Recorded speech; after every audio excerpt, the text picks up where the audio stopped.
well, I'll show that later, but that was really. Anyways, even if that was winning, you don't like to lose on time, right? You Yeah, want that's you right. want it to be played on the board.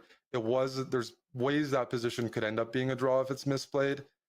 It's just too conclusive to lose on time. Your opponent didn't Hmm. have to play that final winning move. Exactly.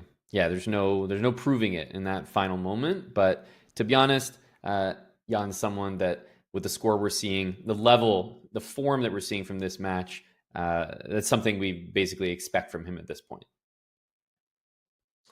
I mean, indicative of the match, a bit of momentum for Anish picks up his first win, and immediately after, Nepomniachtchi strikes back. That's the best way to stop the momentum, stop your opponent's confidence, get them second guessing things again. And well, now we have a Berlin. The solid openings are coming out from Anish. The Berlin is typically a drawing weapon, the end game, but you can for sure play it for a win. And these top guys do play it for a win as white because they have to in classical chess. They know opponents are going to play it. Hmm. So anything is certainly possible. But the feature is, queenless endgame, double pawns for black, bishop pair for black. So even though it's a drawing weapon, there's imbalances and ways for both players to fight for the initiative. Yeah, and b6 usually the right thing to do with the pawn structure on the queen side, dark square pawns. You have that light square bishop for black that nobody else has on the board. And yeah, I mean, I think Anish can be reasonably happy here. But the one feature of this position is the rook on h8 is not really a participant because the king, you don't really want to necessarily castle and move away from the endgame, but there's no way to cross the d file, so to speak, with your king to bring the rook into the action. Yeah, sometimes you consider when you can to play f6 and put your king on f7 to try to connect or open that up, but you have to be very careful there. Knight g5 already demonstrates that. No time to play f6, and if you move your bishop out of the way, rook takes d8 wins the game with knight takes f7. Very So nice, very possible already actually. very possible. Already some tricks being demonstrated Oh by yeah, Jan. that hurts. Okay, stopping checkmate on d8. Guarding the h3 pawn with that move, but also just the rook on h8, not quite in the game yet. I think that's what Jan is playing for right now. Yeah, Jan is playing for that. Anish is not in time to play f6 right now. That would just drop a pawn, so can't get the king on a light square on f7. But with more pieces traded off, it's also harder for white to advance here. Mm. E5 is not loose because there's the d8 mating threat, but at some point, that's something to look out for. Still, feels like black is okay. If there were more pieces on the board, you'd be more concerned about your rook being out of the game.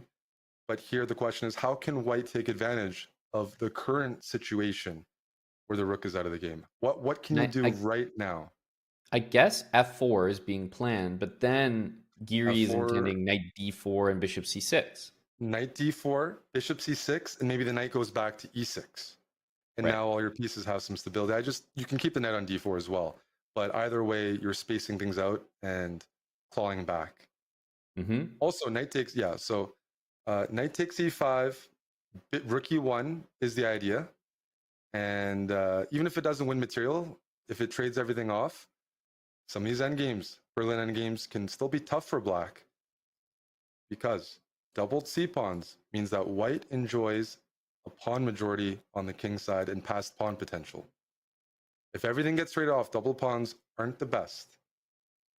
And maybe this f3 move is aimed at knight d4, bishop e3, and then if knight f5, you could come back to the f2 square and prepare g4 and knight e2. It just felt like by not playing f4, he clearly wanted to be able to bring his bishop back within the pawn chain. Yeah, I really like what Jan is doing here. You mentioned g4, that is standard because you want to push your majority at some point. Anish is hopping the knight around. It always can fall back to c6. It's going to be safe. Hmm. But the push here for white is to play g4, is to gain some space on the king side. That is where you enjoy the majority. Why don't you want to play f4? It might fix the pawns. You play f4, you can't advance any pawns on the light squares because of this light squared bishop over here. So you want to be very careful about pushing f4. If you have to, you have to. But ideally, you don't. You'd rather push g4, then king g3, then f4. You want mobile pawns. Yeah, that's a really important point. By playing g4, king g3 first, then f4, f5. If you start with f4, you can never push the other pawns. And I actually thought that this move could not be played, but Giri's calculated it. You have to calculate knight e4 check. Then you have knight takes c5. And all of a sudden, if black recaptures, you take on e5, and you're going to pick up c5. Also, you can't throw in a desperado because d7 is hanging. This position has transitioned a bit. No more doubled pawns, even material. So I'd like to think that's progress for Giri. But when there's pawns on both sides of the board, sometimes the bishop can be a lot better than the knight. Yeah, it's really difficult to say here. I think maybe technically the bishop is a little bit better, but we're also getting close to a time scramble. There's no big weaknesses. The knight can be a very, very tricky piece as well. It can be tricky. Just watch the clock. Nepomniachtchi's got a 20+ second advantage. And at some point, might want to put the pawns on light squares and try to Seeing that pressure the pawn chain. Oh, you can't allow f5. No way. So by black, F5 so you must play it. Fixing that. Sometimes you have g5 ideas.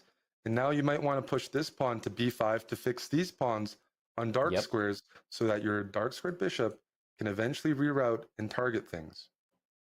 Yeah, and like all everything of a we're sudden, seeing. I'm liking what's happening. If knight c8's play to go knight d6, bishop b4, and even some of the end games are looking promising. 1 second again. Bishop b4. Yeah, once you can trade. Oh, and take on e7. I think you could have traded. I think you could have traded. Because you have these moves to burn with the a pawn. You can try to go for this pawn, but your bishop might get trapped. I think there's a missed opportunity by Jan there. Now he might take it and go king d5 and king to e6, but I'm not sure that it's enough. Yeah, shouldn't be. Yeah. They'll just shuffle the kings, I think.